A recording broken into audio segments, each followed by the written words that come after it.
Welcome back to Half the Battle. I'm your host, as always, Daniel Levy, your co-host, Shaq. We're going to be talking UFC Vegas 47, Jack Hermansson versus Sean Strickland, and Shaq, it's going down this Saturday night live at the Apex in Las Vegas, Nevada. I mean, dude, title implications are on the line. I mean, it's interesting because Sean Strickland, he's always been a solid fighter. I mean, at 170, he was doing his thing. But ever since he moved up to 85s, now he's in the rankings. Now it's back-to-back main events. It's pretty evident that this is the right weight class for him. And Jack Hermansson, the guy that's been paying his dues for years, and you already know what he brings to the table. In his words, the best ground and pound in the UFC. This guy gets on top of you. You're in a world of hurt, but not too many people have a lot of success holding down Strickland. This should be one hell of a main event battle in the middleweight division, Shaq. Yeah, I mean, Strickland's been one of the most talked about guys in the sport for a little bit here now. I mean, he's been creating a lot of controversy. He's been talking a lot. He's been, expressing himself with no filter these days, and he's backing it up in the cage too. Ever since he moved back up to middleweight, I mean, he's been doing his thing. His last two very impressive. I mean, you go in 30-27 Jocko, wipe him out on the cards, and then what he did to Uriah Hall, I mean, that was very impressive. That was a statement. So Strickland's doing his thing. We know Jack's one of the tough guys in the division. Already fought guys like Vittori and Jacare and Kelvin Gastelum. So it's gonna be a good fight, man. I know Jack wants to get on a streak and put his name into the title mix. And I think if Strickland wins this fight, man, he'll be like 18-0 at middleweight. I mean, you can make a case, put him in one of these fights like Paulo Costa or something. Yeah, and I mean, to your credit, I think that a lot of people actually fail to realize that when Strickland came into the UFC, he actually debuted as a middleweight, and his first two fights were at middleweight. So this dude was actually 15-0 at middleweight coming into the his Santiago Ponzinibbio fight, which was his welterweight debut. So it's, people saying that these last few fights are, the only sample size we have of him at middleweight. That's actually false. This guy went 15-0 coming into the UFC. And with Jack Hermansson, I mean, he's always had the skills, but now he's turned things around in the mental side of things. And as a result, I mean, top 5 on planet Earth. And I know that he still wants that title shot. I know he feels like if he gets on top of Israel Adesanya, that he could finish the fight. Like, he feels like he's got the style to beat him.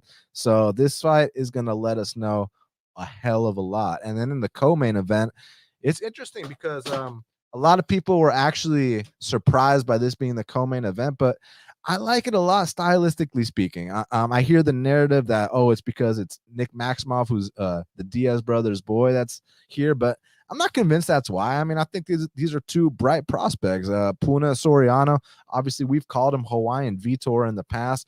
He's got an All-American wrestling background, so it's going to be interesting to see if Nick can implement his heavy wrestling attack, and he's actually more of a jiu-jitsu guy, but he's relentless with the takedowns. Maximov 7-0. The thing I respect about him on Contender Series, he weighed in 209, and no pun intended. And he fought a dude like 50 pounds heavier than him, and yeah, so both these guys got my respect. I can't wait for that. And the people's main event, Shavkat Rakhmonov versus Carlston Harris. I mean, come on, dude. So I can't wait to break down this whole card start to finish. And without further ado, let's get right down to business, because first up in the flyweight division, we got a matchup between Malcolm Gordon. He's 13-5. He's taking on Dennis Bondar, who's 16-3. And currently they got, it just depends where you look. The best line I see on Bondar is -250. And with Malcolm Gordon, I see everywhere from +195 to +240. So basically, man, I have not been high on Malcolm Gordon at all. Look, I respect the fact that he's a Brazilian Jiu-Jitsu black belt, and I also respect the fact that he's actually won a fight in the UFC. So, all due respect, but there's so many things about his game that I'm questioning, whether it's the chin, whether it's even the mental side of things. I feel like when he's the bully, when he's on top of people, that's when he does his best.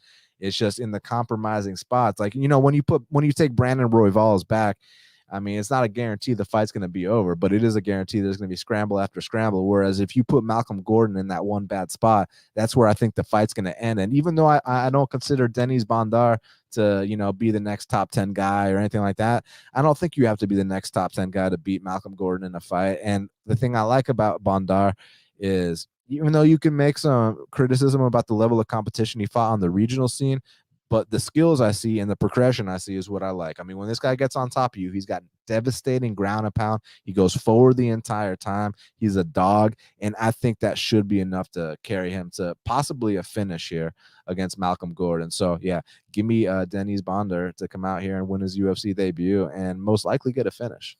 Yeah, man. Like I think Dennis Bondar's, solid, well-rounded. Malcolm Gordon, I will say that was definitely, I mean, obviously that was a big step up from the two other performances, just in performance wise. I mean, the first two that was bad, and then he came back and then he actually showed some heart. I mean, he got hit with some shots. He was boxing in the pocket with Figueiredo, man. He was aggressive. I mean, that was a good, like, he's got some good physical attributes. He's got good takedowns. He's strong. I'm interested to see how he bounces off that. Is this the Malcolm Gordon that we're gonna be seeing now in comparison to the first two fights? Because the first two fights, I mean, is some definitely mentally was going on there when he fought the Swedish guy Albazi. I mean, that was like a quit job, and then Sumajari as well. So Dennis Bondar, like, I think he's tough. I think he's well rounded, but like you said, man, that level of competition, I felt like he was fighting a lot of pipsqueaks out there in the Ukraine, and I feel like Malcolm Gordon might have fought better competition. Malcolm Gordon might have momentum right now. Not saying that Dennis Bondar can't come in here and take it, but I do think there's possible, like, some good things going for Malcolm Gordon. The line's very wide. This is the guy's UFC debut. We've seen many UFC debuts go bad in the past for a lot of these guys. So I wouldn't be shocked if we seen an upset here. But I do think Dennis Bondar, like you said, like you mentioned, yeah, Malcolm Gordon, you don't know what we're gonna get. Like, he might fold up, but that last performance, I think, was a step in the right direction. But I'll take Dennis Bondar, but I'm gonna say about like close decision. Like, I think you're gonna have to sweat this out if you bet Bondar. Now, next up in the welterweight division, we got a matchup between Jason Witt. He's 19-7. He's taking on Phil Rowe, who was 8-3. And currently, they got Phil Rowe. Just depends where you look. I see that -115 being the best price here so far. You can get up to +135 on Jason Witt. It just really depends where you look. So I mean, dude, listen, we know exactly the dynamic of this matchup. Jason Witt, he's a relentless wrestler. He's been in there with a lot of tough guys. He trains under James Krause, and if he's conscious, he's going to be trying to win the fight. He's gritty. He's a grizzled vet. I mean, at least I know that Jason Witt is going to try to fight. Is going to try to win the fight while he is conscious. The issue with this fight is not only is there a 10-inch reach disadvantage here, what that means right away is he better close the distance quick, or it'll be on the ankles. In the two losses Jason Witt had in the UFC, he got knocked out in under a minute both times. And I would not be surprised if this was a similar thing here, because when Phil Rowe, here's the thing with Phil Rowe, it's like for some reason, the first round of these fights, I don't know if he's just trying to find his range, if he's trying to ease into it, if he wants to see what his opponent brings to the table. But when Phil Rowe actually lets his hands go, like, dude, like, it's actually scary, man. Some of those hands he hits people, that straight right with the 10-inch reach advantage. I mean, like, dude, with those long arms, I mean, when you're 6'3" with an 80-inch reach at welterweight, you're already gonna have this massive advantage. So these guys are just gonna want to come out here and take him down. But Phil can grapple too. I've seen him hit sweeps in MMA fights before.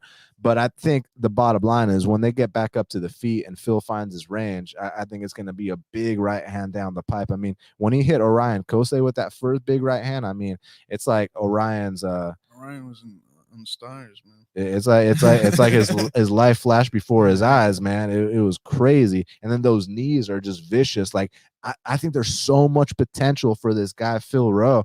It's just about coming out here, paying your dues, and putting it together. And I think he's going to touch Jason Witt's chin. I mean, Jason Witt's been knocked out, I think, officially 5 times, but if you actually dig deeper into it, it's 6 times, because he fought Isaac Valley Flag. Isaac Valley Flag got DQ'd with an illegal knee, but I mean, he still knocked him out. So, he didn't do any favors to the chin of Witt. So I think Phil Rowe's going to come out here and knock out Jason Witt. Dakota Cocker knocked him out. Dakota choked him out. It might have hurt him on the way too. Yeah, so a lot of people were concerned that Phil Rowe, he's supposed to come on my show on Tuesday, and he actually canceled 2 minutes before because of his weight cut. Look, you guys got to understand, he's 6'4" with an 80-inch reach fighting at 70s. The fact that he was willing to put his fight ahead of any other stuff, like that's actually like as the host of Half the Battle, I was disappointed because I wanted to talk to him, but as a gambling man, that makes me feel like, hey, he's super focused on his fight, so it's all good, man. And at the betting window, I mean, I like this almost like pick 'em line with a slight lean on Rowe a lot better than I like the -150 on Rowe. So I'm considering a bet on Rowe here. I think he comes out here and I think he starches Jason Witt at some point in this fight. Yeah, I think this is. I'm surprised. I was surprised at this line. Look, I got a lot of respect for Jason Witt. He's experienced. He trains at a good camp. He's been around for a while, and he can wrestle. But let's just be honest here. You know, Brian Barberina is not the same guy that he was. You know, I feel like that's the reason why this line is as close as it is. I feel like Phil Rowe, maybe not one of the top welterweight prospects, but still a solid welterweight prospect with a lot of reach.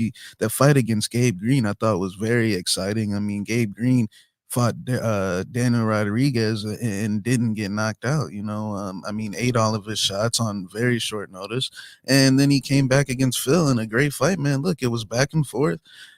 Great calf kicks by Gabe Green, and I'm excited for Gabe Green's next fight. But Jason Witt is not that type of young, physical specimen. He's very slow. He's very hittable. His footwork is bad. I mean, this is just on the feet. This is a wipeout matchup. And then, on the grappling side of things, I think the length and the range and the, that space that Phil can create can, force Witt to shoot bad shots. And Phil will definitely snatch up a neck, man, if you give it to him. And he's got a good ground game. I see him doing all these jiu-jitsu competitions, maybe not necessarily winning them, but still. But hold on, but he's testing himself like exactly. It's like Gordon Ryan. Yeah, exactly, like Gordon Ryan. Exactly. He, you know what I'm saying? He's been testing himself on the jiu-jitsu circuit, so I think this kid he's training with Rodolfo Vieira and Jacare, so I know his jiu-jitsu. I think he's got something for Witt there as well, man. So I think it all comes down to his cardio, how he does with the stall tactics of Witt and things like that. But I think that's a good problem to worry about. I think he knocks Witt out in the first round. I mean, Semmelsberger knocked him out in 15 seconds, the first right hand. I've seen him knocked out on that where he's throwing the low kick and he gets countered with a straight punch. So like I see Jason Witt, I'm glad he got that 50K for the Barberina fight. It was a great fight. Props to them too. But Barberina, I mean, took a shit ton of damage in his early career. I mean, the Vicente Luque fight. I mean, I remember a fight with Lepre was fight of the night back in the day. Worley fight, yeah. I mean, Barberina, and now they got to match him up with guys like Darian Weeks now, just so he can, stay around. But like, I think that this is a whole different ball game. Like the fight I saw with Gabe Green and Phil Rowe, like that was two young, hungry prospects right there. My boy Nate Williams says Phil Rowe all day. Shout out to Nate. Great job in the corner for Robert Hale. Our boy Robert got yet another dub this past weekend. 11-5. And when people say, "Oh, he's got 5 losses," yeah, like hard fought decisions to Russians, Ramazan, like Kenny Cross, Troy Lamson, like real dudes. And he took him early in his career. So some of those fights that they rematch, you never know what might happen. Sid Wheeler's a guy that fought Kamzat, by the way. Yeah, exactly. And they fought at like a 180-pound catchweight. So, Rob's got balls. But now that he's taking the right fights, I think we're pretty close to getting that call here soon. So good job, Nate. Now, next up in the 205-pound division, we got a matchup between Danilo Marquez. He's 11-3. He's taking on Jayton Almeida, who is 14-2. And currently they got Jayton Junior Almeida. He's around the -400 range. The best line I see on Danilo Marquez is about +340. And just based on principle, I understand why you'd be tempted to take the shot on Marquez. I mean, there's only literally 2 fights of footage available for Jayton Almeida. One from 9 years ago, and then the Contender Series fight. Now, to his credit, in the Contender Series fight, he went in there with a serious Russian, and he submitted him, which one doesn't simply do. And it wasn't, there's Russians and then there's Russians, But I mean, this dude that he fought was an undefeated Russian who looked pretty goddamn solid, man. So the fact that he handled him the way he did, look, there were some openings where he'd slide off the back, go to, and then end up on his back, and certain guys will be able to, maintain that top position, which is what I'm curious about. If they get into some kind of scrambles, if Danilo can capitalize on some spots and maybe have some success on his own. I mean, because we're dealing with a plus 300 number here. Now, I do have experience betting Danilo. I bet him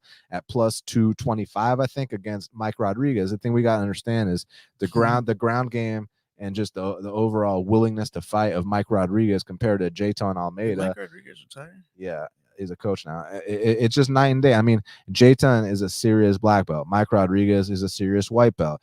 Jayton Almeida's got the heart of a lion. Mike Rodriguez would rather play video games. So it's one of those things where even though we don't have any proof of what Jayton, besides that one fight, so for that reason, I mean, I understand, you want to just test the waters. Plus 300 on Danilo. He's won a couple UFC fights. Plus he's good at jiu-jitsu too. So I mean, if Jayton just comes out here and submits him in the first round, that actually might be kind of a surprise. So there might be some moments. So I do view it as a dogger pass situation personally.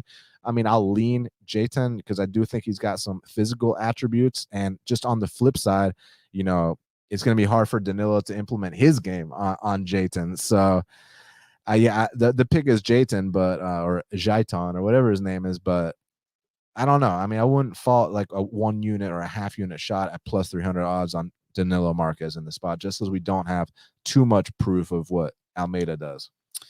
Yeah, I got Almeida here, man. I think Danilo Marquez, he had a nice run to start off, but he fought Khadis Ibrahimov, who's not UFC level. I mean, a guy who wings shots and gasses out instantly. Then he fought Mike Rodriguez, what you just said, just now.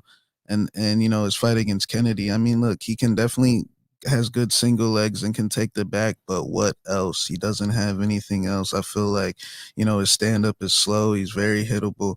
I mean, the finish against Kennedy, like, I don't want to say it was alarming, but I mean, he wasn't even out yet. And I mean, he just completely gassed himself out with the grappling. I think that's his only avenue, and I think that's going to get canceled out here. I think this guy, Jailton Almeida, fights with a different type of aggression, at least just from that one fight I've seen against the Russian.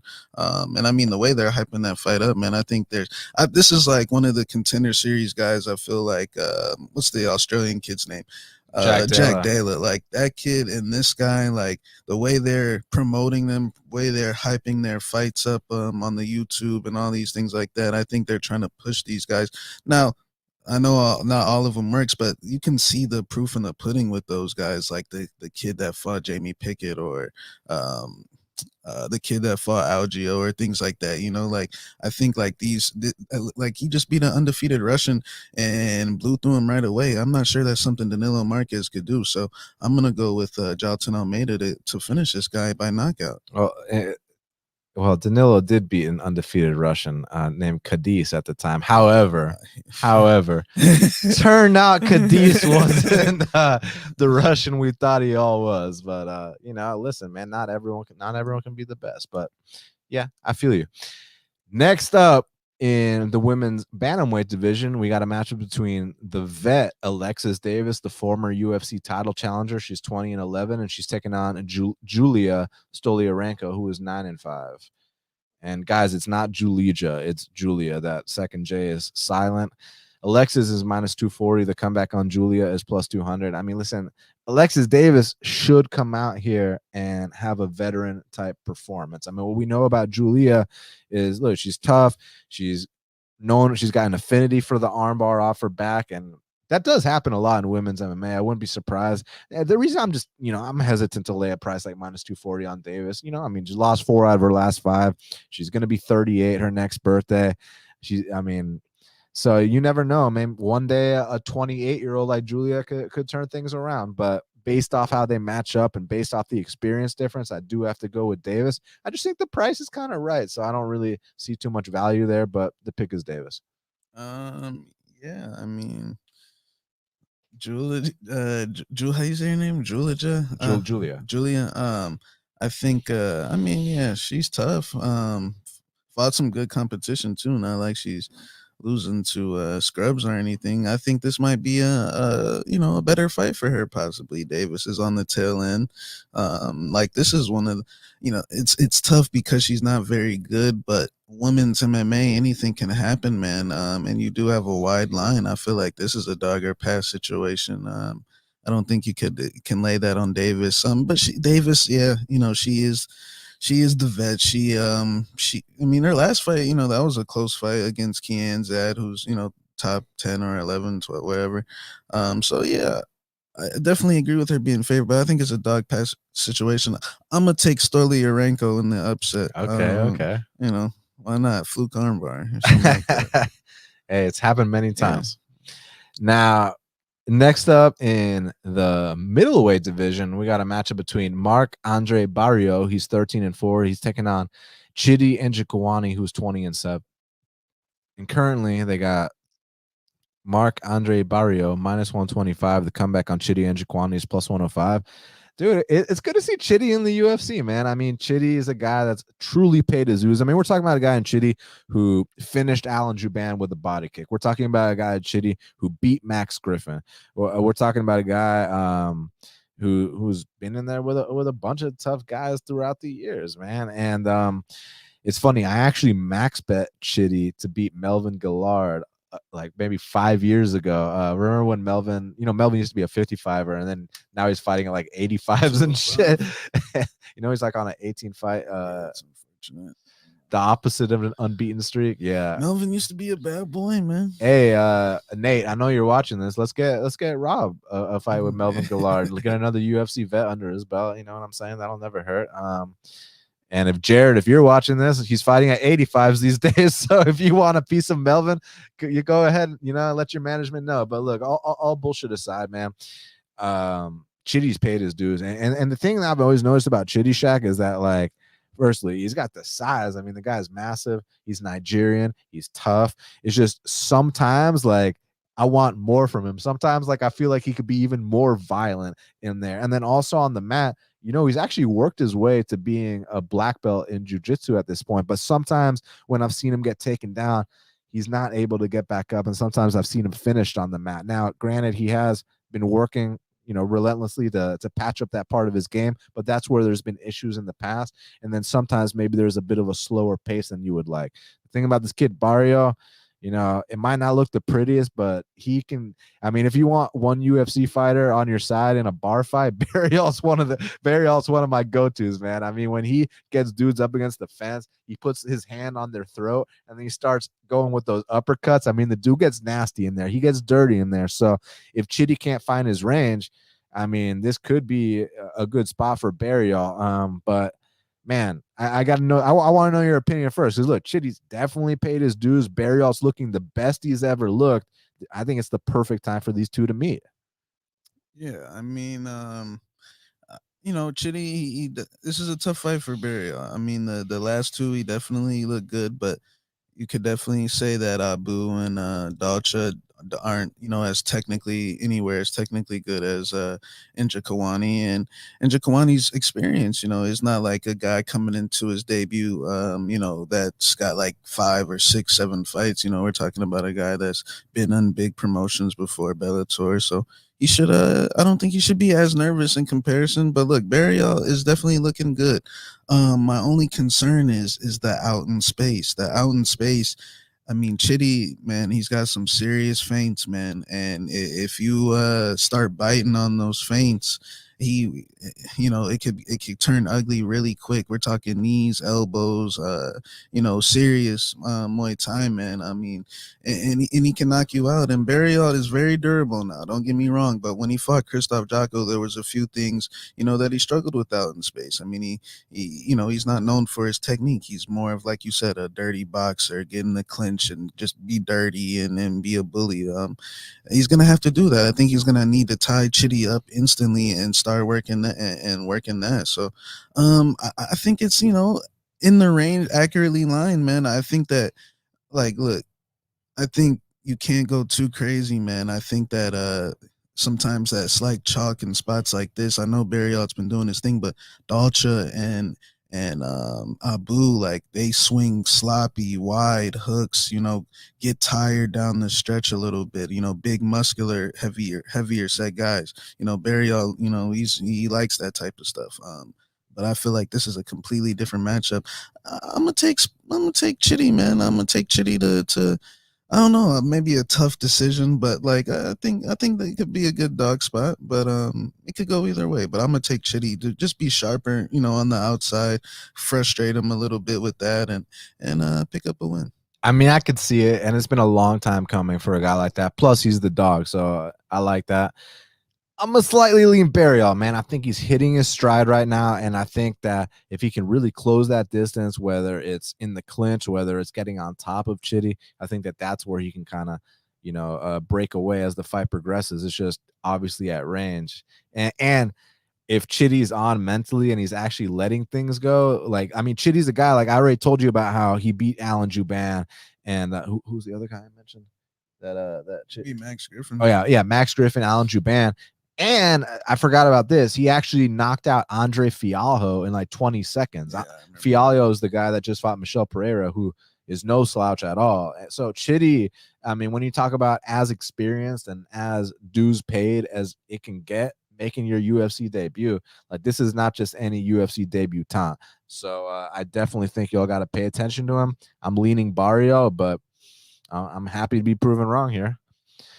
All right, so before we talk about the next matchup between Hakeem Dawadu and Mike Trizano, firstly, y'all do us a huge favor, smash that like button, hit the subscribe button, and do us a favor, retweet our tweets. Let people know that we're out here talking fights. But I got to give a big shout out to our sponsor, BetUS. So basically, guys, if you're looking for action on the fights, if you're looking for action on the fucking Super Bowl, which is coming up, which is the biggest betting event of any year, and just anything else that they offer, betus.com has been in the game for over 25 years. They offer you the best odds, more props, and live betting throughout the game. It's easy, safe, and secure, and it's your number one betting site, betus.com. Use the code BATTLE125 for the Super Bowl, for the fights, for whatever you want, and get an 125% bonus on your first deposit. So guys, BetUS is the only place to play. Click the link in the description so you can get to our page, and then use the code BATTLE125 for that 125% bonus on your first deposit. That's BetUS. I highly recommend you bet the Super Bowl and the fights coming up at BetUS and use our code BATTLE125. Now, Shaq, next up in the featherweight division, we got a striker's delight between Hakeem Dawadu, he's 12-2, taking on Mike Trizano, who is 9-1. And currently, they got Mean Hakeem -175. The comeback on Mike Trizano is +155. I'd say that Mike Trizano has more of, he's a little bit longer. He's got more of the, kind of touch you up a little bit, kind of point you up from range. It's not really known for the knockout power, but he can rack up numbers. But Hakeem Dawadu, devastating calf kicks. I love his feints, and he can put up numbers, man. So what do you think? I mean, you think any guy's going to shoot a takedown first, or is it going to be, that dick measuring contest? Let's see who the better striker is here. Yeah, this is a good fight. Dawadu, he was on a nice little streak there. Manzar snapped it, kind of different style matchup. So I don't want to say irrelevant, but, maybe his spirit's broken a little bit. Trizano, I've always liked Trizano. I know that last fight was a little controversial with Klein, but I think that Trizano's very talented, man. I think he's a good point fighter, like a lot of those Tiger Showman guys, and I think that I think Hakeem's the more powerful guy, the guy that when he lands his hands, it's gonna be, very hard and powerful, and he's fought very good guys, even dating back to when he was back in World Series. But Trizano is the type of guy, man, where you keep playing around with him in that point fighting battle, man, and I'm telling you, he might win that split, and that's what he's known for, man. So, look, I think it is a dog or pass situation. I think Hakeem can take this fight. I think it could go either way. But if he's off a little bit, Trizano's very long. He kind of frustrates you because he waits. And, man, he kind of reminded me a lot of like an old Sean Strickland a little bit. Like he jabs. He doesn't really like engage too much. So like it's tough to fight him. But I still think that Hakeem, man, is at a top, 15 to 20 level, man. I think this guy's very powerful. I think he's a very tough guy. Look at his fight against Zuba down there in Abu Dhabi. I mean, he's talking to him. So look, I'm gonna take Hakeem to win a close decision, but from a betting side of things, I think it's a dog or pass situation. Like I would, I don't know. Personally, I would rather see if Trizano could weasel out a split. I mean, he's very good at it. Like that would be the side I would be trying to cash on. I feel where you're coming from. It's just like, if you happen to consider the Trizano versus Klein fight, kind of like that weaseling out the split that you're referring to, I just think that Dawadu is a lot tougher than Klein. I think Klein maybe has been a little bit of exposed, and Hakeem Dawadu, like you were talking about, man. I mean, look at the guys that he's been in there with already. I mean, Movzar of Loyev, to get whooped like he did those first 2 rounds and then still have the wherewithal to try to put it on him in that third when he's gassed to a point of no return is pretty damn impressive. I mean, you mentioned the Zubera fight. I bet on him in there. Beat Julio Arce, prior to Julio Arce kind of getting his chin tested in subsequent fights. Let's not talk about my boy. Did you hear? Yeah, I heard about. You heard about that? Yeah. But yeah, so he's been doing his thing, man. And then Trizano, obviously, the point fighting style, the length. I like what I see from him too. I just think that the more impactful shots are going to be landed by Dawadu, and I would not be surprised if, despite Trizano being the guy known for the more volume and this and that, the touch type punches versus the power ones, I could actually see Dawadu putting up some numbers on Trizano here. So give me Dawadu to come out here and just kind of get the better of the exchanges, bruise them up a little bit, and win a comfortable decision. Now, next up in the bantamweight division, we got the main event of the prelims. We got Miles Johns. He's 12-1. He's taking on John Castaneda, who is 18-5. And currently they got Miles Johns -185. The comeback on John Castaneda is +160. So Miles Johns has always been a guy that a lot of people expect big things from him. I mean, you're talking about someone who on his regional scene was already going out there and beating guys like Adrian Yanez. Now, the way he beat him might not be something that you enjoy watching as a fan, but I mean, at least he wasn't in there stupid trying to trade hands with Yanez. He went to his path of least resistance and he got the job done, and it was over a 5-round period too. So he's got 5-round experience. He's beat some other very tough guys like Levi Moles, who I truly suspect will be in the UFC at some point soon. And I kind of had some issues with the Mario Bautista fight. Not even just the KO. Prior to the KO, I saw he was biting on the feints a lot. It seemed like he was it seems like he was very hesitant. It seemed like he showed him too much respect. That's the last time he fought a Mexican warrior. He's fighting another one this weekend, man. You think John Castaneda can maybe turn up on him, make it that tough, gritty fight? Here's my issue, though. I just really do feel like, athletically speaking, speed-wise, that Miles Johns is that step ahead of John Castaneda. I think he pushes a higher pace, even though he needs to take breaks at times. He's a very muscular guy. It's just John Castaneda is kind of on his back foot a lot. And from time to time, and look, he's going to be in there with you the whole time. Like, John Castaneda isn't about to take a knee for nobody. It's just that I think he, athletically speaking, and I think he might be a step behind. So give me Miles Johns to come out here and win this decision. Yeah, it's a good fight because John's, he's really powerful, stocky, short. Cardio is definitely an issue a little bit, as guys with that frame usually are.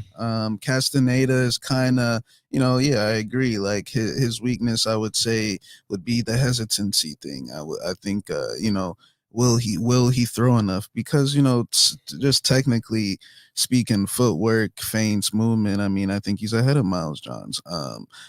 It's just that, is he gonna get aggressive enough, dealing with the power that's coming back? Johns, I feel like is very meat and potatoes. I think like it's overhand right, a jab. Very hard, all powerful. It's just Anderson Dos Santos is kind of a punching bag. He did add some calf kicks to the repertoire for sure. I mean, Andre will put on a show against Anderson Dos Santos too, like low caliber fighters. All he beat was Martin Day. And then the fight with Natividad, good performance. Definitely did his thing. I definitely think this is a little step up from those two. Look, I lean Miles Johns. It's just that Mario Bautista fight showed that if you mix it up on this guy with multiple, just different attacks, knees, kicks up the middle, he ducks it. He's got some obvious tells there. But let's see if Castaneda is aggressive enough. Let's see. I think that's his weakness. But at the same time, he is a big underdog. I mean, I definitely understand why someone would take the shot. I think he's got the skills to do it. He's experienced. He's fought tough guys. But I just think Miles is what I'm basically going to say is I think Miles is going to be trying harder. I think Miles is going to be given more effort. I think he's going to get hit with some shots and struggle with the fatigue thing, but I think he'll scrape it out. Now, first up on the main card, we got a matchup between Julian Juicy J Arosa. He's 26-9, taking on Steven Ocho Peterson, who is 19-9. And currently they got it Julian Arosa minus 310. The comeback on Steven Peterson is plus 255. We've never seen Julian Arosa at this kind of chalk in a UFC fight. I do understand why, because listen, you know what's interesting about Steven Peterson? You watch him fight. I mean, the guy gets hit way too much. The guy is slow. He fights like a meathead. But then you actually hear him talk, and he's like super intelligent. So it's pretty interesting how that shit works. But as far as this matchup is concerned, man, I mean, Shaq, do you think the line is justified on Arosa, who at any point can be sparked? The thing is with him is if you don't spark him, he's actually quite skilled, man, and has actually come out here, finish guys like Sean Woodson, finish guys like Charles Air Jourdain, finish guys like Jamal Emmers. Like, he's got a resume on him. It's just he's very cocky. He fights with his hands down, and anybody could put him out. Is this guy Steven Peterson? Does he have the speed required or the accuracy to come out here and touch this chin? It's a good fight, man. Arosa's been looking good. He's been doing his thing. Finished Jourdain and Woodson. Took that L to Sungwoo, but he bounced back. He bounced back, man. And I feel like Peterson. Look, he's a junkyard dog. He's not good technically, but man, I'm gonna be honest with you, man. I don't agree with the line. I think Julian Arosa has been doing this thing, but these are what every fight's different. I feel like those fights that he won, Sean Woodson, he had nothing to lose. When he fought Jourdain, he was the underdog. When he fought he beat somebody else. Jamal Emmers? Nate Landwehr. When he fought Nate Landwehr. Knocked him out. He was the underdog. There really wasn't that much pressure on him. He asked for this fight. After beating all those guys, you could have probably got somebody better. Like, Steven Peterson's like, look, I don't really. He's one of those guys where I don't even judge the tape on them just because you already he's gonna make the fight tough. Like, he's a tough guy. It's not gonna be just a Rosa coming out here and finishing this guy in the first round. Like, Peterson ain't going out like that. I've been watching Peterson fight for a very long time on Legacy. Remember that Legacy show back in the day? So yeah, like, Peterson has a lot of heart. He's a junkyard dog. If he's healthy, if he's trained, like, if this becomes a brawl and they're just going back and forth, smacking each other, and one of 4-ounce gloves and one of these punches gets through. I mean, I know you remember what happened to Martin Bravo down there in Mexico. Like, Martin Bravo was on the canvas unconscious. So, I mean, yes, Steven Peterson can knock people out. I've seen him knock out a lot of people in Legacy, man. So, I think it's a dog or pass situation 100%. I mean, look, Arosa, I have a feeling this fight is very emotionally charged, man. Or Peterson, is playing good games with them. Like, Arosa was I hear he was messaging Peterson and all these things. I don't know. It's kind of a little fishy to me. Like, why would you beat Jourdain? Isn't Jourdain ranked ahead of Peterson? Like, or I'm sure he is. And Sean Woodson and Landwehr. Like, I was thinking I would be thinking trying to go higher, but he kind of fell down, a little bit. I was like, that's kind of weird. I think he just wants to get that win streak, make sure that he gets to his next UFC contract off a dub, well, he's being smart. Yeah, we'll see. But yeah, I'll pick Arosa. I'm a big fan. The juice is loose, man. I'm a fan of Julian, man. But I'm interested on that angle I was just referring to. But like Julian's been doing his thing, man. Very good. Like what he did to Woodson, going to the body and breaking him, and then choking him out. Those chokes he got was very impressive. Let me say this: there's like a fundamental difference. So on one hand, you and I can agree that guys like Woodson, guys like Charles Jourdain, they're going to project to go further than Steven Peterson. Yeah, no questions asked. But Steven Peterson, the other fundamental difference is he's not a green prospect like Woodson and like Jourdain, who are still, ironing out the details in their game. Steven Peterson is a finished product. So there's not going to be some green mistake he makes here. It's more so he gets hit way too fucking much. And Julian Arosa he's got the height, he's got the reach, he's got the volume. So Steven's gonna be getting cracked a lot. It's just about when Steven lands his shot.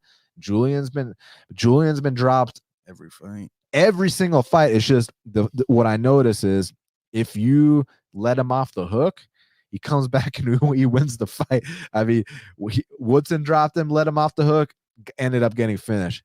Nate Landwehr dropped him, let him off the hook, ended up getting finished. Charles Jourdain dropped him, let him off the hook, ended up getting finished. So if Steven comes out here and drops him, based off his vet experience, I do think that he's got actually the seasoning to come out here and seal the deal, because that's what you got to do. You cannot let a guy like Arosa back into the fight. So while on paper, I do think that at times it will be target practice for Julian Arosa, I'm just worried about what happens on the receiving end. And that said, I mean, my pick is Arosa, but at the betting window, this is a dogger pass situation. Real quick, speaking of Peterson, his last fight, bro, Chase Hooper, man, that you saw who he's fighting, right? That doesn't need to be in the UFC, dude. He's fighting Felipe Colares. I had to say something about that. Yeah, I know. And he's gonna lose. He's gonna beat a guy from Team Nogueira, a black belt from Team Nogueira. Like, no. Like, what is going on here? Like, they gotta end that soon. Like, I think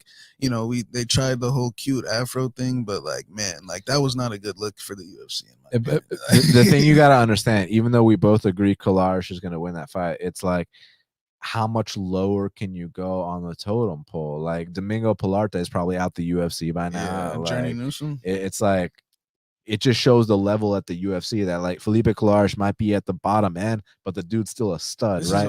They're like, Felipe, thanks for fighting Montel and Chris, Gutierrez, he'll give you chase. I've never seen anyone as durable as Felipe Colares. Yeah, like, holy shit. Easy fight for Felipe. He should be like minus 170 here. Just go break him. All right. So next up in the middleweight division, we got a matchup between Brian Battle. He's 6-1. He's welcoming newcomer Trizano Gore, who is 3-0 to the UFC.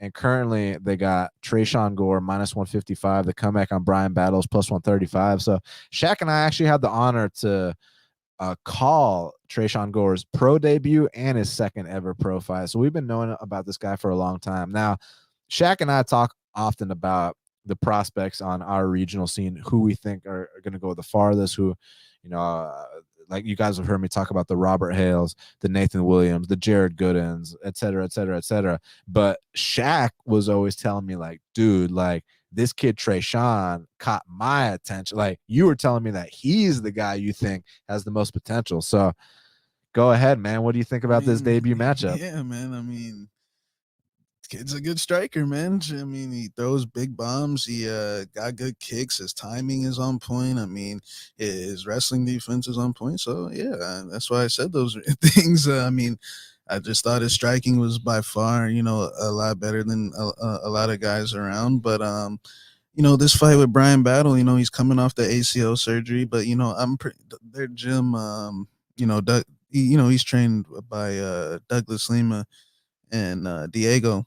But I know he got like some top-notch doctors to handle that. Same people that did Cody Durden. Yeah, same people that worked with Cody. So and he came back and won. Yeah, exactly. So I mean, people on his team, have come back from these type of things before, and I think Trizano can as well. Look, Brian Battle is a very tough guy, man. I watched a couple of his fights. I mean, he's durable, man.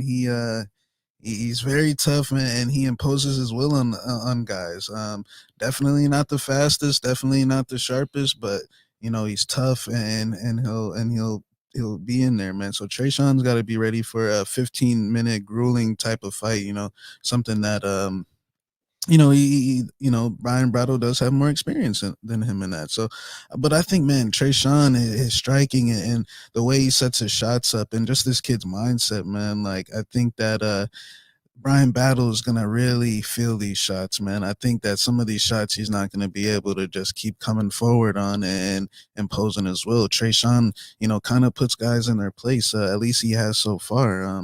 We'll see here on Saturday night, but I'm going with Trayshawn, man. Trayshawn is like I was mentioning before, just his mindset. I feel is like what's up. I mean, I don't know if you guys ever listen to any of his interviews or things like that, but this is sometimes you don't want to put like so much pressure, but this is really like, life and death. Like this is really like, something that this kid is dedicated to. And he's been, we've been hearing things about him for years, man. So, trains with good people. So yeah, I'm taking him for the win. Brian Battle is a tough guy though, man. He's probably going to be around here for 15 minutes. So he's going to have to keep his cardio up. Yeah, I mean, what happens in the gym stays in the gym, but some of the stories I've heard about what Trayshawn's done to guys in the UFC or formerly in the UFC, like he's been handling dudes. And also, I know he's only 3-0, so as a result, he's, it's considered a green fighter. But like if you go back to his amateurs, man, I mean, he was having 3-round wars with Robert Hale in amateurs, man. Like, so he's in there with real guys this entire time. And by the way, I think my boy Rob low-key won that fight. You gotta watch it. I thought Rob got the second and third, but that was so long ago.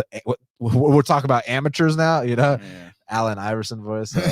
We're talking about practice. No, but listen, man, I think that Trayshawn Gore has got all the potential in the world. It's just about the experience thing. That's the only thing I'm worried about, because Brian Battle, like you said, might not be the most athletic, might not be the most physically imposing, but guys like that, they got to make up for it in other ways, like a Billy Q, for example. And the way they do make up for it is by pushing that pace, by being there for all 15 minutes, by, making their opponent gas up and then gas out, and then they turn up on them. So that's the kind of thing you'd be worried about, that third round after Trayshawn is, bullying the guy around. And Brian Battle's still here in your face. So those are the kind of things to worry about. But I do think that Trayshawn's got a little something for Brian Battle, and I think that Saturday night he's going to extend his unbeaten streak and get his first ever UFC win. And I do think Brian Battle will be back, because I mean, his last name Battle, it speaks for itself. The dude is a warrior, and I got all the respect for Brian Battle. I was like, man, he's tough. It's gonna be a dogfight. Like he's probably gonna get dropped and then get back up. Late rounds, is gonna be tough. The first round, Trayshawn is gonna touch him.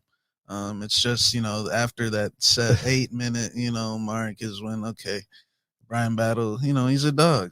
Yeah, it's just a third round survive Trayshawn, but these first 2 rounds he's probably gonna bully him around a little bit. So yeah, the pick is Trayshawn. All right. Now next up in the 205-pound division, we got a match between Sam Alvey, he's 33-16. He's taking on Brendan Allen, who's 17-5. And I hope you guys heard the first thing I said. 205-pound division. Okay. Currently, they got Brendan Allen minus 400, the comeback on Sam Alvey's plus 325. So here's what I want to say. Look, yes, Brendan Allen is a better fighter and is going to project to go further than Sam Alvey right now. He's only 26 years old. He's a kid. He's paying his dues. And I think that, he'll still be in the UFC 2 years from now doing his thing. It's just that there's some factors here we got to consider. Sam Alvey was getting ready for a fight at 185 pounds. That means that he was running his miles. He had his full camp. Brendan Allen literally is taking this fight off the couch. He was not planning on fighting anytime soon. Taking it on 4-day notice, up a weight class at 205. Then you consider their styles. Brendan Allen is known for, he's taking people down or pulling guard. Alvey, one thing about him, like, he's actually pretty fucking hard to take down. And then on the feet, Allen definitely has more volume than Alvey, but Allen's been getting knocked out in 2 of his last 3 fights. One thing about Alvey, he's made a career of knocking people out. So the only reason I'm not like, oh, I got to jump on this plus 325 is because on some of these Alvey fights, he'll literally just do nothing. And it's like, oh my God, Sam, can we just throw? And it'll be like one of those spots where it's like, if you watch his UFC debut versus Tom Watson, like literally does nothing the first 2 rounds. Then the third round almost goes out there and knocks him out and still loses the decision. So that's the kind of shit I'm worried about with Alvey. It's like you can't rely on him to let his hands go. But when he lets them go, I mean, dude's got a long list of knockouts, and I think he can knock out Brendan Allen here. I mean, Brendan Allen out of shape, off the couch, up 20 pounds. Like that does not sound like someone I want to back at minus 400. So I actually will go as far as saying that this is a dog or pass situation. I lean Brendan because I just think he's a better fighter. But if I were to bet aside, it'd be a small half unit or 1 unit shot on Alvey and hope that he can KO a guy that's out of shape in the wrong weight class. Yeah, man. You know, it's funny. On the way over here, I was listening to Brennan's interview. Man, that did not sound good. I mean, look, he's his youth, and you know, is gonna have to get him through this one.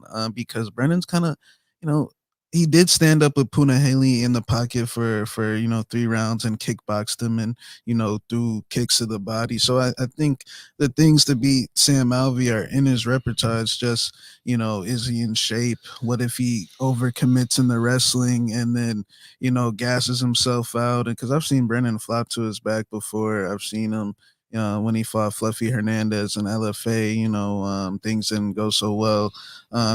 So yeah, I mean, it's definitely in them, and I definitely think there's a little bit of a head case issue there too, man. I think he thinks a lot. Sam Alvey, man, it's interesting because the Ryan Spann fight, man, like that was actually a decent showing from him. He rocked him in the 3rd round, got started too late, and then let's not forget, I mean, Daun Jung couldn't beat him either. So, I mean, Daun Jung, was struggling to pick up on his right hook. So, I mean, look, Sam. I think Sam's a tough fight. It's just, is he gonna win? Like, yeah. What's his record in his life? Like 1-6, one in 6-1. 6-1. I mean, he's not getting results. And he's had opportunities. Like he fought Klitz and Abreu and did nothing. He, it's been several times where the Julian Marquez fight was brutal. And it happens to have his best performance in a while versus Jung, who was like the best guy he fought in a while. It's interesting how that works. I actually had bet down Jung. I was screaming at him. I was like, come on, man. But I'm gonna go with Brendan. I think it could be a dirty, sloppy fight that but I have seen Brendan get through those, like when he fought Kyle Dawkins and fights where he maybe didn't have his best, and he kind of willed himself through. I just think some of these fights for Brendan, when he has less to think about, that might actually be good for him. The Chris Curtis fight, you could tell progressively that, okay, this whole Strickland Curtis like thing is getting to him, and he gets emotional at times, but I think he'll scrape it out. Now, before we talk about the featured bout between Shavkat Rakhmonov and Carlson Harris, I mean, I know y'all are looking forward to that one. Do us a huge favor. Smash that like button. Hit that subscribe button. We truly appreciate it. And we got to give a big shout out to our sponsor, PrizePicks, which is the daily fantasy sports partner for Half the Battle. So, guys, I've told you 100 times that PrizePicks, what separates them from the pack is that it's not you versus thousands of stats nerds who, these guys are crunching numbers, doing the whole bit. This is literally you versus PrizePicks. And sometimes their projections are so off that you have to take advantage with the Super Bowl coming up, with UFC this weekend. You can combine sports, and it doesn't have to be a lineup of 6 players. You can pick 2 to 5, 2, 3, 4, 5, whatever you want. And you can win up to 10 times on any entry. And it's not like a parlay where every single leg has to hit for you to win. I mean, you can go 2 out of 3 and cash out on PrizePicks. So I love it about that. And then again, no mass multi-entry, no optimizers, no sharks, no bullshit. So I know you guys hear me talk about taking that under on Mahomes. I hope y'all listen because Yeah, My boy, he was looking so good early, and it didn't come out on top. So now, what are you thinking about Joe Burrow? What do you think about Matt Stafford? I mean, what are you thinking about this weekend between Strickland and Hermansson? Take advantage on Prize Picks, guys. Use my code BATTLE for an 100% deposit match up to $100 on Prize Picks. Download the app or go to prizepicks.com. Use that code BATTLE. And guys, let's cash out on Prize Picks because there's a lot of spots to take advantage of. So now we got to talk about this featured bout between Shavkat Rakhmonov and Carlston Harris. Let me just address the chat a little bit.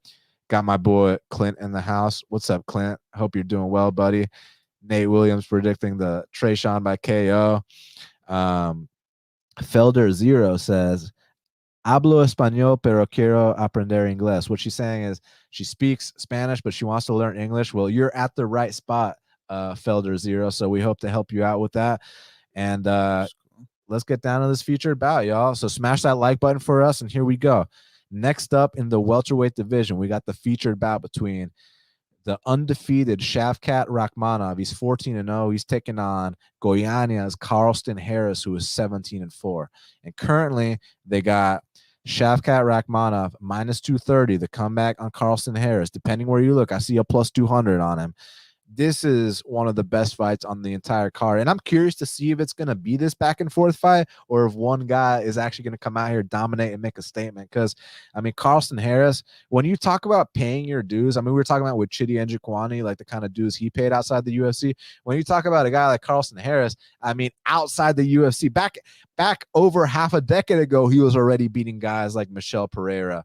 Back over half a decade ago, he was already beating guys like Wellington Turman. So this guy's truly paid his dues, comes into the UFC and, you know, destroys Christian Aguilera, destroys Impa Kasanganay.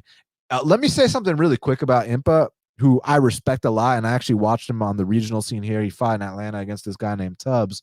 And I thought that he could be a good prospect. I even liked his 2 Contender Series fights. But you guys got to listen to Dana closely on these things. Dana said, listen, I think this kid Impa is talented, but the reason I don't want to sign him quite yet is because I think he might get hurt if we sign him now. And I don't want to see that. I want to see him get a little more experience, because if he comes into the UFC now, he might get hurt. Well, he takes another Contender Series fight. So he goes 2-0 on Contender Series. They have no choice but to sign him. And guess what happens? He does get hurt really badly in the UFC from Buckley, from Carlston Harris. And as a result, they had to release him. So when Dana said, because everyone was up in arms, it was an uproar when Dana didn't sign Impa the first time.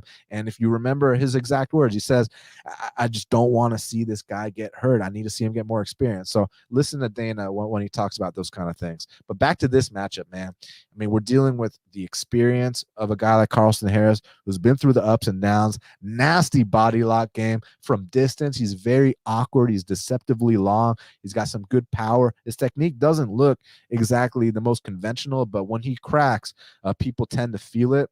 And he's experienced in a way where I've seen him get rocked in fights, know how to kind of circle on the outside, regain his wits, come back, win the fight. And then you start to shoot some sloppy takedowns on a guy like this. His Anaconda and Darce choke series is truly on point. So he's a well-rounded individual, and he's fighting with the pride of a nation. I mean, Guyana, only fighter from Guyana in South America in the UFC. So, I mean, this guy, he's definitely coming in here. He's a hero where he's from. He's coming in here with a lot of pride. And on the other side, we got an undefeated Kazakhstani fighter.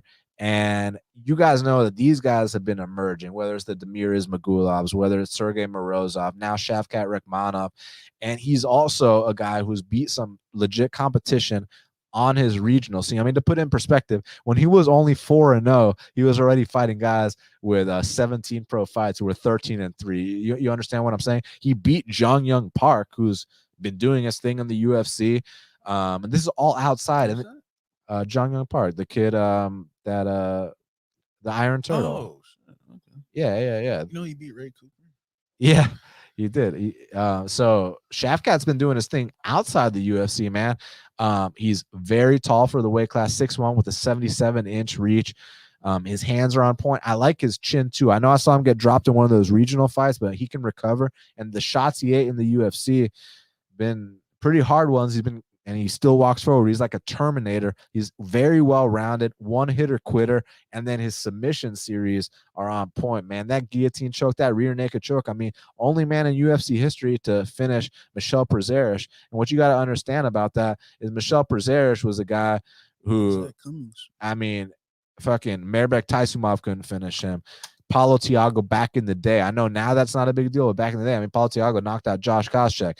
Kevin Lee couldn't finish him back in the day. Like, he beat Gilbert Burns. Like these are like you understand what I'm saying. But Shafkat goes out there and not just beats him, but taps out a serious black belt. So I think Shafkat's the real deal. But I gotta know, Shaq, is it first L time here? Because Carlson is the kind of vet to come out here and hand an undefeated prospect the first L, or is Shafkat that next truly blue chip prospect where we can see him, you know, fast track to the top 10 to a title? Yeah, I mean, look, Carlston Harris, you finished, you know, 2 guys in the first round like you did. I mean, you know, that's making a statement. Shavkat as well, but Carlston, you know, he's got those long arms, like you said, the anaconda chokes, and he just seems like a gamer, man. I think this is going to be a different fight, though. I think, you know, he was able to overwhelm those guys with the range and his, you know, his length and just his.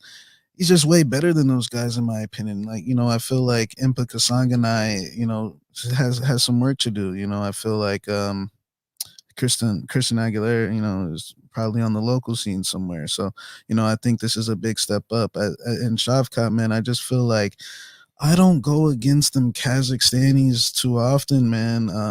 If he's got a dead animal on his head, don't bet against him. It's just, you know, I just don't think that's a good recipe. I mean, look, you might get lucky once or twice, but I mean, tell me one of them that's lost. Like, the only one I'll say is Morozov to Umar Nurmagomedov, which is like that's a Khabib yeah, exactly. Version. But Masvidal represents that country as well. He's from Ingushetia. Like, dude, he's undefeated. Morozov, Demir, I mean, Shavkat, and there's a lot more guys coming too. So we'll see. But yeah, like, I think Shavkat, where I see this fight getting separated is just when it gets extended. I see signs that Carlston Harrison might gas in the late rounds. He moves around a lot. He bounces around a lot in the early rounds. And if Shavkat's still, you know, there, you know, past the first round, I do see a guy that's huffing and puffing towards the end of the first round. I see a mouth open. I see and I hear him breathing, and I don't see that with Shavkat. I think in the second and third round, he can separate himself just by being well-rounded and doing the typical Kazakhstani Russian thing, kickbox him, work him in the clinch, wrestle him if possible. You just got to be careful in that first round. This guy is kind of hell on wheels in that first round, Carlston Harris. So you got to be careful. But I think Shavkat gets through that, and I think he you know, just outworks him down the stretch. Yeah, I mean, Carlston is very awkward. I mean, the punches, like if you go to a boxing gym and you show those punches, they might start laughing. But with those 4-ounce gloves, the kind of angles they're coming from, I mean, he clips you right behind the ear. He clips you on the temple. That equilibrium starts to go. It doesn't matter who you are. And I have seen Shavkat dropped in the past. Now, granted, he's got an iron jaw. He can recover. And he's tough as nails, more importantly, man. This guy, I think he's truly one of the guys that's, you know, we were talking about guys that are willing to fight to the bitter end. I think Shavkat is that guy. And eventually, you know, that first L will come. I'm just not convinced Carlston's the guy to hand it to him. And I think Carlston, he's got all my respect. I think he's got a very bright future in the UFC. I just kind of view it as like he's running into a bit of a buzzsaw right now. And there's not this one specific area where I think Carlston has this big edge. Like if Carlston comes out here and Darce or Anaconda's Shavkat, I'd be very surprised. I think his best path to victory is probably trying to catch him. I don't see him winning a 3-round grind. I think the longer the fight goes, the more it does favor Shavkat. And to Carlston's to his credit, he's so goddamn seasoned and experienced that in that fight with Christian Aguilera, he actually got rocked with an uppercut, and you saw the kind of composure he had in there, and then to be able to come back and then put it on him, like, he's got all my respect. But I just think right now, Shavkat, he's got the physical tools, he's well-rounded, he's got the confidence. Christian Aguilera had to fight Brady, and Carlson was out the door. And damn, that's tough. You know, they could have given him to Jared. Like, dude, give him one more. Like, yeah, like, it's a brutal game, it's my a man. brutal sport. Brutal sport. But yeah, the pick is Shafkat, but all respect to Carlston. I enjoy watching him fight too. So co-main event in the evening in the middleweight division. We got a matchup between Punahele Soriano. He's 8-1. He's taking on Nick Maximov, who is 7-0. Currently, they got Punahele Soriano minus 185. The comeback on Nick Maximov is plus 160. I like this fight a lot. Everybody do us a favor. Smash that like button. Hit the subscribe button. We truly appreciate it. So as far as this co-main event is concerned, Punahele Soriano, I've often referred to him as Hawaiian Vitor. Comes from that southpaw stance. It's just devastating knockout power. He's Hawaiian Vitor, and his teammate Brad Tavares is Hawaiian Bisping, more of a touch type style. Now, Nick Maximov, what I like about him is the kid's got balls, man. I mean, this kid Maximov goes in there on Contender Series. He weighs 209 pounds. Now, I know he's Diaz boy, so 209, haha.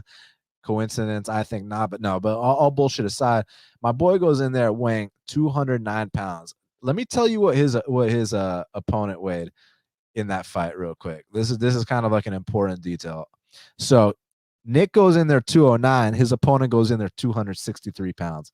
So right away, you see what kind of balls this kid has. Right away, you see what kind of man he is. I mean, Nick Maximov is a very tough individual, and his grappling is on point. This guy's relentless, not just in necessarily jiu-jitsu, but in wrestling too. He can get these takedowns, and from there, that's when he shows off that nice jiu-jitsu, takes the back, chokes people out, and he's relentless. He can keep shooting over and over into the third round. So I think he's got a very bright future.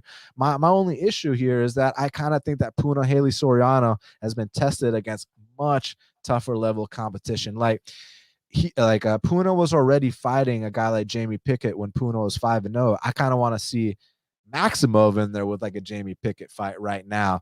Whereas since that time, Puna's already gone on to fight, a Dusko Todorovic, a Brendan Allen. Like these guys are kind of further ahead of where Nick Maximov is. And while I respect Nick Maximov a lot, I think he's got a bright future. I also think that Punahele Soriano is he D2 or D3 wrestler? Bottom line, he's got an All-American plaque on his wall that says that Nick Maximov can't take him down. So I got to go with Punahele Soriano here. Everyone only talks about how this guy's this one-hitter quitter knockout artist, which is a great quality to have, and he is a knockout artist, but let's not forget he's an All-American wrestler too. And as a result, I think that he can stuff these takedowns, and I think that he's going to come out here and beat Nick Maximov. I think Maximov will be back 100%. It's just co-main event in your second fight against a more experienced guy. The more experienced guy only has 2 more fights in him. It's just the level of competition he's fought is far beyond that. So give me Punahele Soriano to show off that All-American plaque on his wall, stuff these takedowns, and from there, land the big shots that will either do the more damage or potentially get that finish. Punahele Soriano is my pick.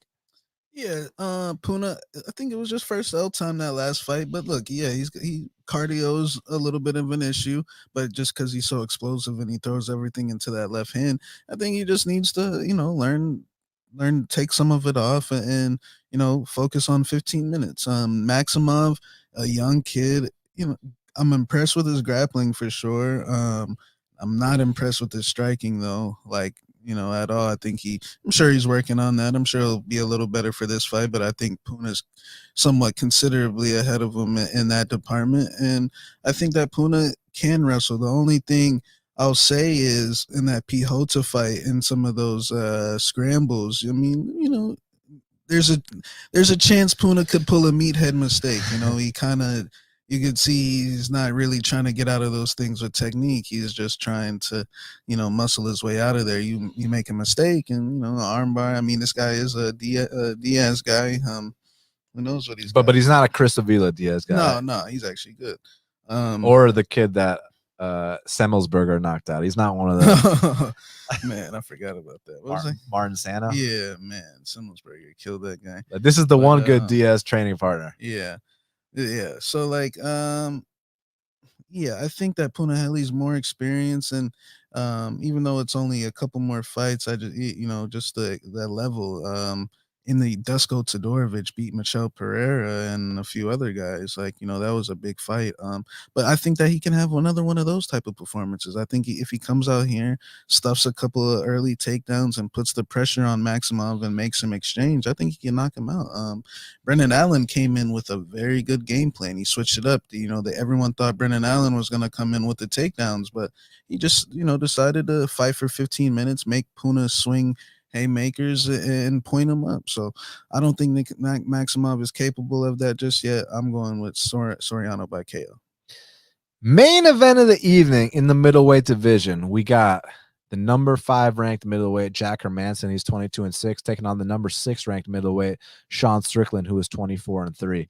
And currently they got Sean Strickland minus 205. The comeback on Jack the Joker Hermansson is plus 175. Shaq, this is a hell of a main event. I mean, listen, Jack Hermansson, he gets on top of these guys. He's got some of the most devastating ground and pound in the middleweight division. His guillotine point is on point. I mean, he almost got Jacare with that guillotine, and he's been paying his dues. He's as experienced as they get. And Strickland, man, he's reached a new level since he moved up to 85. I mean, because it's funny because like when we used to talk about Strickland at 70s, firstly, goddamn was he skinny at 70. It looked uncomfortable how much weight he was cutting at 70s. But we always used to talk about how like Strickland, like it almost seemed like he was kind of like lackadaisical in fights at times, like not really putting much effort into his jab, just kind of touch. But ever since he moved up to 85, now dudes are really feeling these shots. It's not just about getting peppered anymore. Now guys are starting to get dropped, starting to get finished. I mean, I know he finished Nordy and Taleb back in the day, but I'm saying for the majority at 70s, like it was mostly touch. Whereas here, like I'm seeing a lot. Was his last fight when Elizu sparked him? At 70s, you mean? I think he beat Nordy and Taleb after that. Yeah, so Nordy and Taleb was his last fight. Then he had the motorcycle accident, took 2 years off, and then he came back. And now, like, he's been putting it on these guys. And one narrative I've been hearing is that not too many people have attempted takedowns on Strickland since he moved up to 85s. Therefore, Hermansson might have an edge or something. Whereas, like, I kind of zoom out and watch his entire career, and I mean, the guy can grapple. Like Sean Strickland can grapple, even though at middleweight it's mostly been him landing the takedowns. He even landed 3 takedowns in one round against Uriah Hall. I mean, he even hit a takedown on Brendan Allen, right? So he's the one that's been hitting the takedowns, dictating the pace. But just because these guys haven't been attempting to take him down, and I know Jack will, like that doesn't automatically mean that Jack's just going to take him down. Like Sean Strickland, firstly, where he trains, their wrestling program is on point. You see the improvements these guys are making in their wrestling. So I don't just automatically believe that because these guys try to strike with him that all of a sudden he can't stuff a takedown. I watched his entire career. The guy can grapple. So I mean, I think it's the same story as it always is with Jack. On the feet, he's got that herky-jerky movement. And if you're, kind of on the slower side, like, Tallis latest towards the end of his career, I mean, he's going to mesmerize you with that. I just don't think that style of striking is going to really present too many problems to Strickland. It's just what he's got to worry about. What he's got to be worried about is if Jack is able to, get a full mount or something like that, because it doesn't matter how good your grappling is. I mean, Jack Hermansson on top of you, that's where he wins fights. But Jack doesn't really like getting hit. Not that anybody likes getting hit, but for example, you hit Sean Strickland, he's going to start talking to you, asking you if that's all you got. He gets competitive, whereas Jack is more so start to back up, start to shell up a little bit. So I do think on the feet that as the fight progresses, look, I think early Jack's going to be landing some kicks, doing some things, but I think as the fight starts to play out, that's where Strickland's going to start to kind of take over. Maybe he gets taken down once or twice. I think he gets back up. I wouldn't be surprised if he took Jack down, man. I think Strickland, I know he's got the wild ass personality, but don't sleep on his fighting abilities, man. So as much as I respect Jack, Jack's made us a lot of money and will always be a fan of Jack. I got to go with Strickland here to kind of just put it on Jack, push that pace, prevent Jack from getting in the spots he wants to be in, and light him up. So Sean Strickland, I'm going to say either late finish, late TKO, or unanimous decision. Yeah, I mean, I got Strickland in this one as well, man. I think Jack is a great fighter, but I think, it's kind of for a little while now, you could say is a clear blueprint on how to beat him is come out here, pressure him, and touch him with the hands. Jared Cannonier, Marvin Vittori, who else? There's one more. Is that it? But yeah, I think Thiago Santos back in the day. Look, his grappling is definitely a lot to deal with. But I just watched Sean Strickland versus Uriah Hall. Uriah Hall, actually, surprisingly in the past has had very underrated jiu-jitsu and an underrated ground game. And I mean, I know it's not no Jack Hermansson for sure, but I mean, look. I was impressed, man. I'm impressed with the way this guy's taking the center, and he ain't taking no back steps. I mean, he's coming forward. That's like the key to beating Jack is no back steps. And, Jack's going to be in there and he's going to beat them. Jack's got good hands. It's just the taking punches part is the problem. When Marvin cracked him and hurt him in that first round, there was plenty of openings to get back into the fight. It was just, he kept shelling up. Just, Marvin's a blockhead, man. Marvin don't care about taking none of those punches, and Jack does. That's just the difference. I think it's an aggression. Once the fight hits that fatigue state and guys are bloody and there's swollen eyes, I see Strickland just keep going, keep going. I was very impressed with the Uriah Hall fight, man. I think Uriah Hall is kind of one of these guys where that's like a good test. To see where you're gonna be in the middleweight division, man. Andre Muniz is actually fighting them coming up here, so I think that submission defense will be put to the test. We're gonna see. Man, don't gas, Andre. Yeah, but I think that Strickland has the tools to beat this guy, and he kind of has all the skills you need: forward steps, no back steps, good wrestler, good jiu-jitsu, good cardio. I mean, I think he's what 17-0 at middleweight. I think this is one of these cases of these guys moving up. His last fight at 70s was Nordine, you said, but he kind of messed up against Elias, who got KO'd stiff in Brazil, lost to Usman. I mean, these are no slouches either. Who was his first? And Santiago, back when Santiago was a high level fighter, man, and he was young in those fights. So I think the proof in the pudding has kind of always been there. I mean, this guy has always been a highly touted prospect. When he came in, he kind of this break, I mean, I guess he wanted to be his real self and no filter. So, hey, props to Strickland. I think there's a blueprint on how to beat Jack Hermansson. I don't think there hasn't been a blueprint on how to beat Sean Strickland at 185. So I'm going with Strickland. So before we talk about the fight to watch and the fighter to watch, everybody do us a huge favor. Smash that like button, hit the subscribe button, share, do everything. Let's get the word out about Half the Battle, y'all. So, Shaq, what is the fight to watch for UFC Vegas 47? The fight to watch for me is gonna be, man, there's a few good ones on this one. I'm gonna say Shavkat and Carlston, man. I mean, look, that's the big fight of the night, in my opinion, outside of the main event. And I think whoever wins this fight has got to be, right up there to get a top 20-15 style type of matchup next. I mean, if Shavkat wins this fight, I'm thinking go ahead and throw him right to the top 15, to be honest. He was already scheduled to fight Elizu at one point. So I think that's the fight to watch. If Carlston Harris gets this win, I mean, you finish Shavkat, dude. Like, now you just like he's gonna be a star on Monday if he finishes Shavkat. Like, and so that's my fight to watch. There's gonna be a parade in Goiânia if he goes out there. They're about to be going crazy out there if he knocks Shavkat.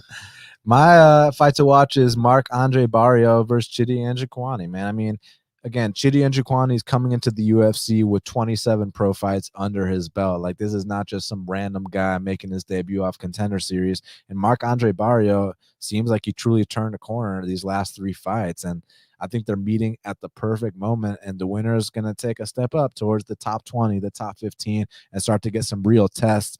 And not to mention, this fight should be very, very explosive and violent while it lasts. So my fight to watch is Marc-Andre Barriault versus Chidi Njokuani. Shaq, who is your fighter to watch for UFC Vegas 47? My fighter to watch is gonna be man, it's a surprising one. I just want to see how this person performs tomorrow. And that's the Juice, Julian Arosa, man. If you would have told me a couple of years ago that Julian Arosa would be in this spot that he is in currently, I would have told you were crazy. You mean minus 300 in a UFC fight? That, and just he's won what, 4 of his last 5?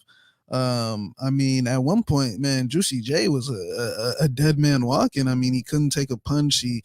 I mean, he was getting knocked out by Teruto Ishihara. You know, it's funny. Conor McGregor said he was a phenomenal fighter on the Tough Show. He was like, he was raving about Juicy J. He plays that game well. He plays that game well. And, you know, Artem ended up knocking him out. But, you know, Julian, man, he's an exciting fighter. You know, he brings it every time. I'm interested to see how he performs at this number. You know, like I said in the past, I feel like in his past fights, the pressure wasn't on him, but now I feel like it is. So let's see how he performs Saturday.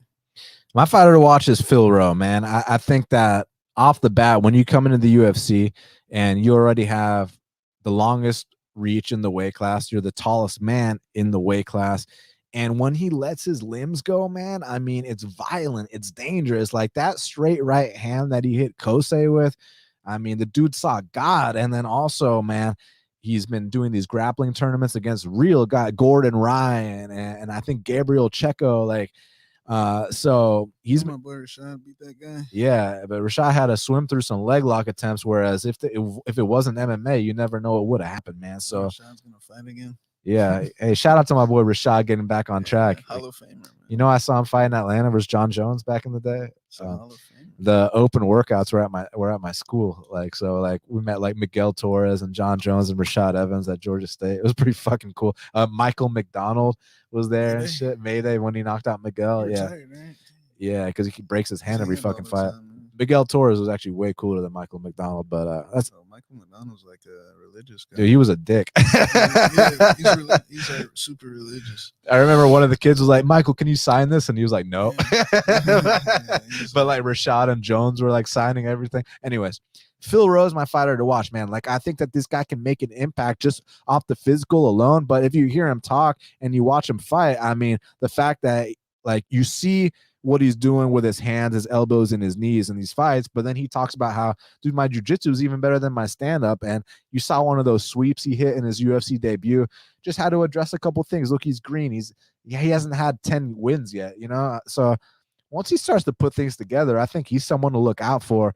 And Jason Witt, I mean, we know what we got to do to beat this guy. I mean, the way to beat this guy is not hug him against the fence. The way to beat this guy is not, you know, try to stall and point. The way to beat this guy is to knock him into the 10th row. And I think that's exactly what Phil Rowe's going to do. So for that reason, Phil Rowe is my fighter to watch.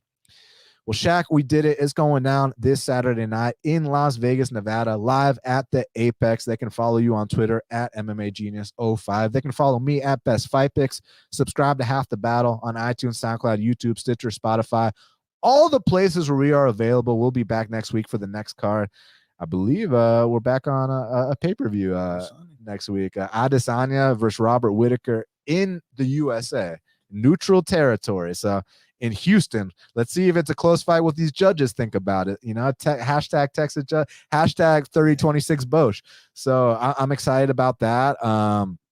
Everybody smash that like button, hit the subscribe button, share, like, comment, retweet, do everything, like let people know we're here. And then also shout out to our sponsors, BetUS. You guys need that sports book for the Super Bowl or for the fights. BetUS, use the code BATTLE125 for an 125% bonus on your first deposit. And if you need a daily fantasy sports outlet, check out PrizePicks and use the code BATTLE for an 100% deposit match up to $100. We truly appreciate it, guys. We'll be back next week. Hit us up on Twitter. And until the next time, let's cash these bets.